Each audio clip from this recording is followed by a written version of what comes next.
Namaskar. Welcome to this Discourse number 20.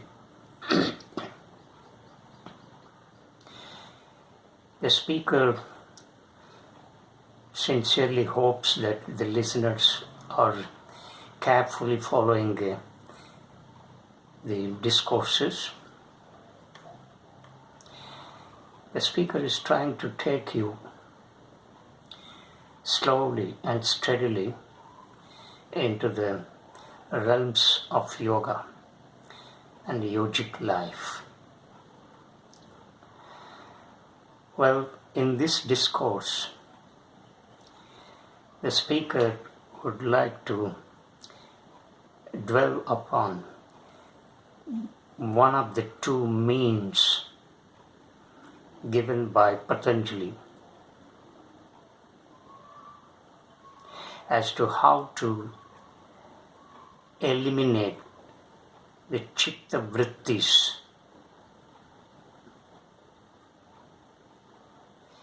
We have learnt two means. In other words, we have noticed two means. One is Abhyasa, another one is Vairagya. These are the two major means by which the Chitta Vrittis can be arrested. The speaker would like to dwell extensively on the first means, that is Abhyasa. Let's examine this Abhyasa in greater detail in this discourse.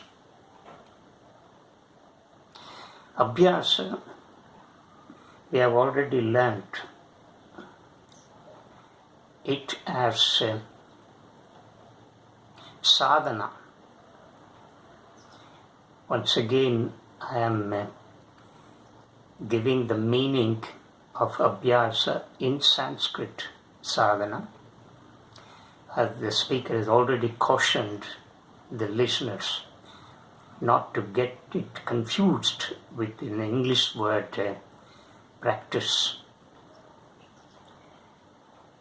And we have learned that in sadhana there is a room for learning, there is a room for growth, development and evolution of the body and mind and consciousness. Such a thing cannot be found in the mere word practice.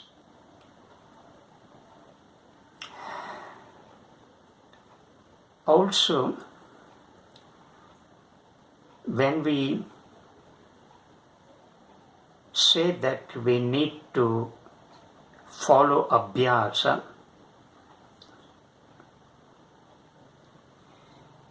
what sort of Abhyasa we need to adhere to?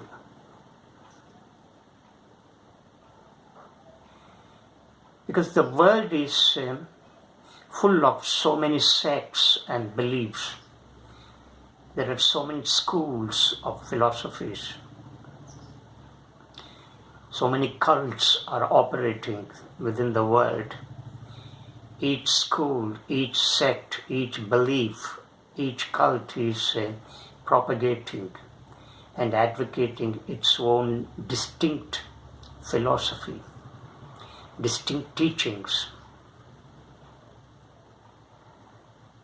And each such school is also offering a particular technique that one can follow in one's life. The existence of all these schools has created so much of confusion in our minds,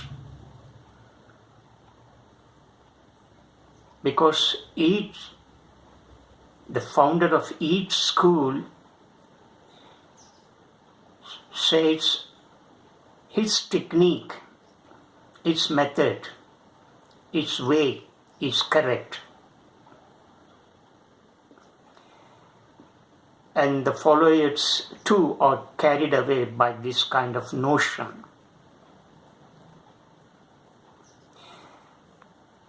The problem here arises because each founder of the school gives a personal touch to his own teachings and technique, and thus makes it distinct in its own way, and therefore it causes confusion in our minds.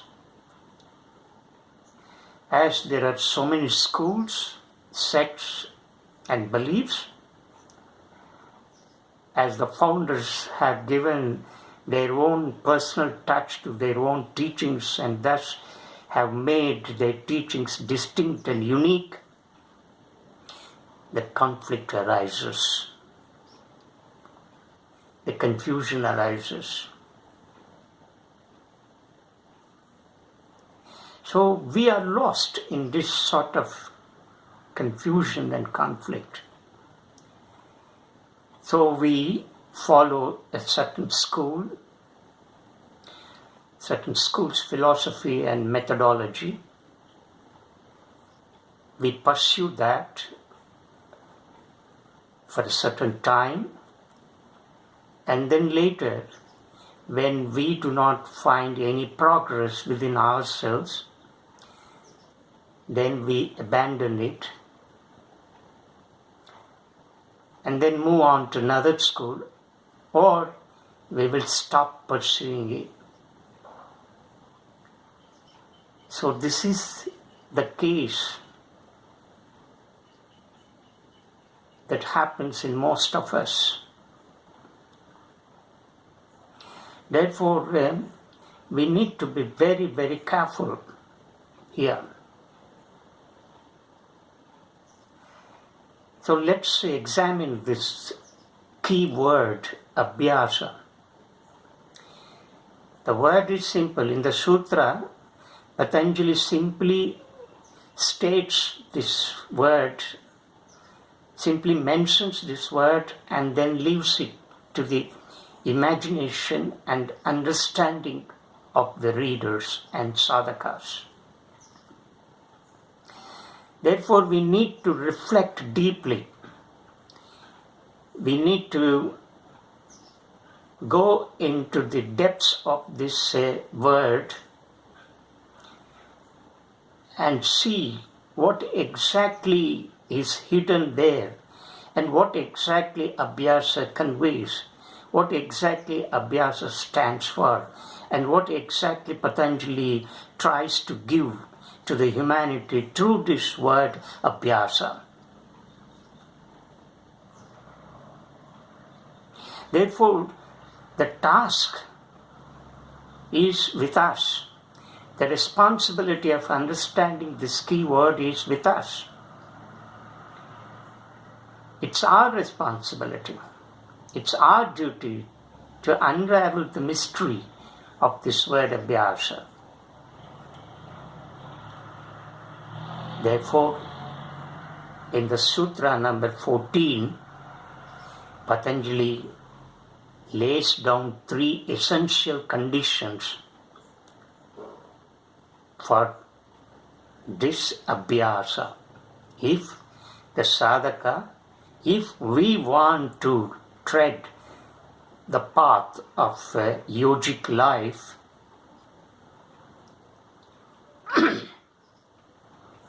we have to adopt this means, that is Abhyasa, which is mandatory, obligatory in arresting the Chitta Vrittis. What are these 3 conditions that Patanjali lays down in this Sutra 14 of this Samadhipada? The 3 conditions are: number 1, Dirgha Kala; number 2, Nirantarya; number 3, Satkara. Now, what are these three Sanskrit words stand for? Dirgha Kala. Kala means time. Dirgha means long. The sadhana. The speaker is using the word sadhana in understanding the Abhyasa. So Abhyasa here means sadhana. He doesn't want to use the English word practice. So listeners are requested to forget about the word practice here. So sadhana. This Abhyasa is sadhana. This sadhana has to fulfill one condition. And what is this condition? This sadhana should be long. This sadhana, as the speaker has already said, should be a lifelong process. In fact, when the speaker in one of his discourses has given a beautiful connotation of this sadhana, that is, sadhana is nothing but the process of action. We are in the process of action. We should be in that process of action, and that process of action should continue. It's not like that we take up this yogic life, or we look at this body-mind complex for a while, for a week or 2 months, or for a certain amount of time, and then abandon it. That is not called Abhyasa. So Patanjali lays down that this sadhana should be long. Long means he doesn't specify the time.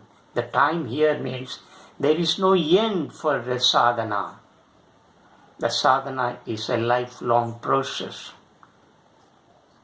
And whatever we have derived the benefit out of that sadhana in one's life, in our life, in this life, will be carried to another life with a greater amount of maturity and understanding.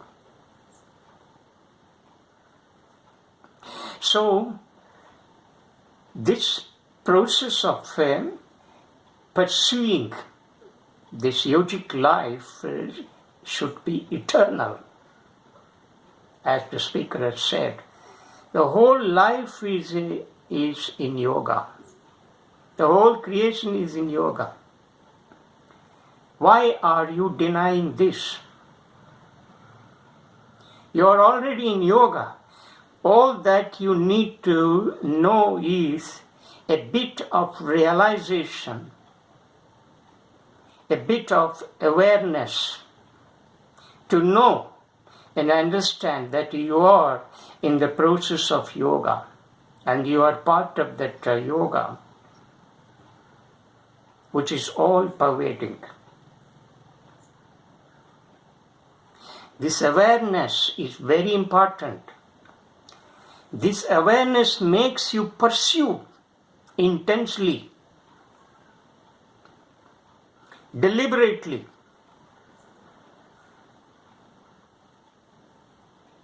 So therefore, Patanjali says that if we want to be very serious about a change, a transformation in our living, in our habits, in our emotional makeup, in our mental makeup, and so on, we need to be very serious. And this element of seriousness would make us pursue the goal with the intensity, with perseverance, and with courage. So this is the first requirement that a sadhaka must have. He should not swerve from the path, from pursuing the goal.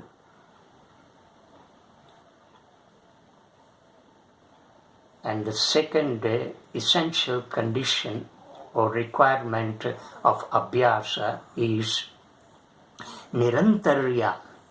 What is this Nirantarya? Uninterrupted. And this sadhana should be uninterrupted, incessant pursuing of the goal. It is something linked with the first one, that is Dirgha Kala. When we are pursuing the goal, when we are treading this path of yogic life,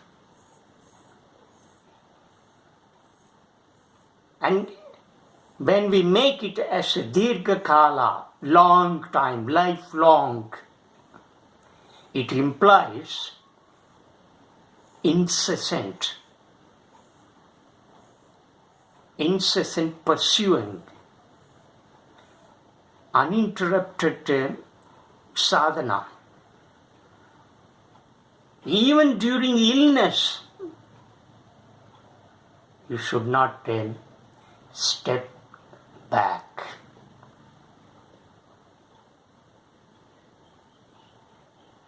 Illness may be for a while, but if you have that tremendous faith in what you are doing in this yogic life, in this yoga, that illness will also disappear.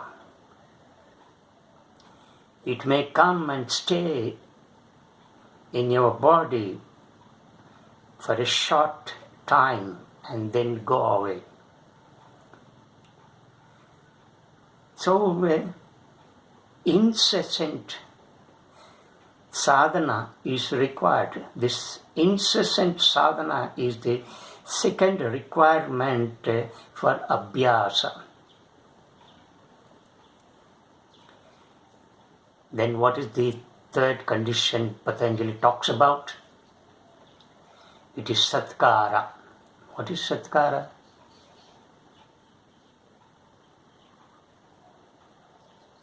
Earnestness, a sincere devotion and reverence. What Patanjali says, that when we are worried about this life, how to reconstruct this life, how to transform this life, how to make this life more amenable, in order that we may live accordingly and give justification to our existence.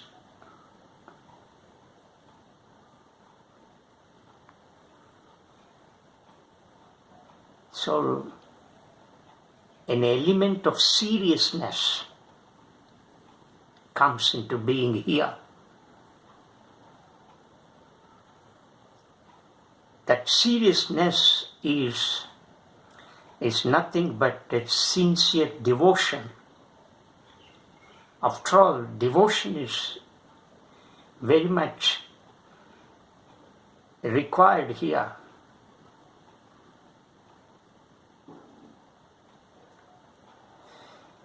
That devotion implies dedication, commitment, serious commitment.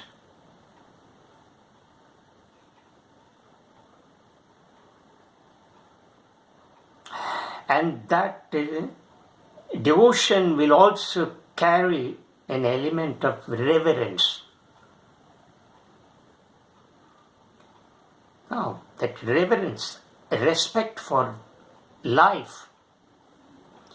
We need to respect our life, this life that is given to us, that we have come into this world. And this life is a gift of nature. You have not come into this world on your own volition, on your own effort. Therefore, it is a gift. This life is nature's gift, nature's wonderful and beautiful gift. And therefore, we should love, respect this life. This life, which is a product of nature. So therefore, this life is in no way different from nature, that is the whole of creation. Therefore, we must develop that reverence, that love, that immense faith, that devotion, that dedication, commitment. Then Abhyasa will have its significant meaning and value. Otherwise, we will do the sadhana in a very casual way and abandon it. Our approach to our own life should not be casual. It should be very serious. We need to be very serious because, after all, this is our life. And we want to make it beautiful. We want to make it splendid on this planet.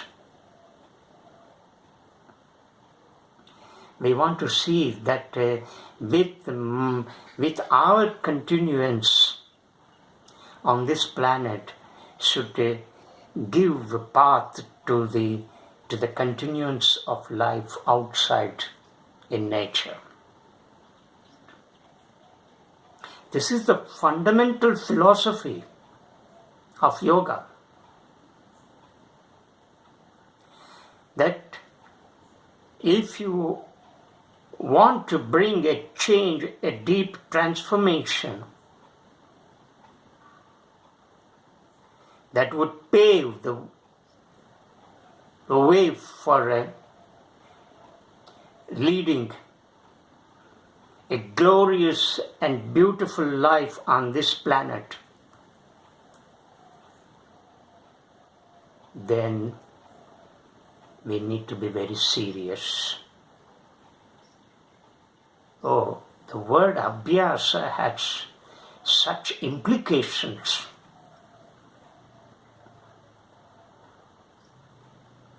It's not a casual approach. Casual approach is very destructive. It will not take us anywhere except land us in utter state of confusion and chaos.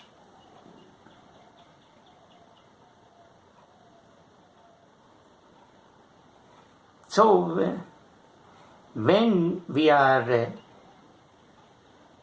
want to bring such a kind of transformation in us,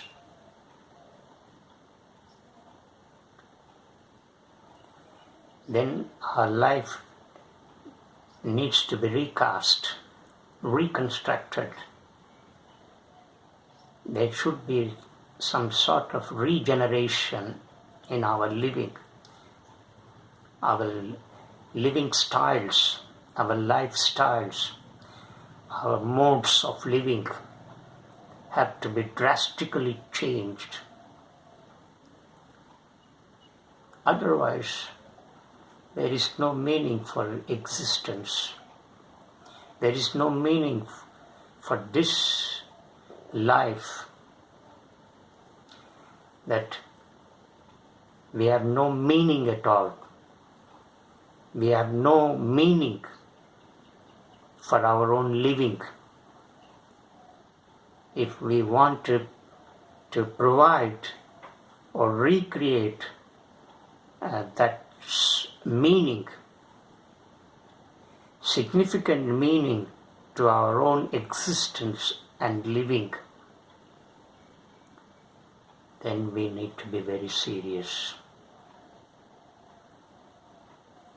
That is what yoga tells. And that is what Patanjali cautions.